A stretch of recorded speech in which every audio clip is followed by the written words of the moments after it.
आयोगाच्या अल्टिमेट नंतरही मुंबईतील 130 पोलीस अधिकाऱ्यांच्या बदलीस गृह विभागाचा नकार। मुंबई राज्यातील विधानसभा निवडणुकीच्या पार्श्वभूमीवर एकाच ठिकाणी 3 वर्ष सेवा बजावलेल्या अधिकाऱ्यांच्या तसेच स्वतःच्या गृह जिल्ह्यात असलेल्या अधिकाऱ्यांच्या 2 दिवसात बदल्या करण्याचे निर्देश केंद्रीय निवडणूक आयोगाने दिल्यानंतर राज्य सरकारने अशा अधिकाऱ्यांच्या बदल्यास सुरुवात केली आहे। निवडणुकीच्या पार्श्वभूमीवर एकाच ठिकाणी 3 वर्षापेक्षा जास्त कार्यकाळ झालेल्या अधिकाऱ्यांच्या बदल्या करून तसेच प्रमाणपत्र मुख्य सचिव आणि पोलीस महासंचालकामार्फत निवडणूक आयोगाला द्यावे लागते। ऑगस्टमध्ये आयोगाने अशा बदल्यांचे निर्देश देऊनही सरकारने बदल्या केल्या नव्हत्या।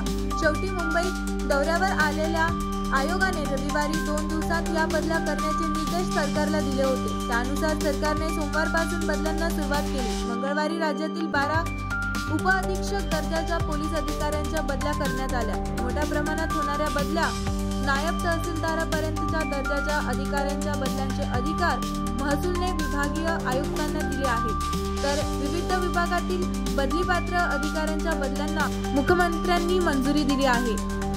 येत्या 1-2 दिवसात राज्यात प्रशासन व पोलीस दलात मोठे फेरबदल झालेले पाहायला मिळतील।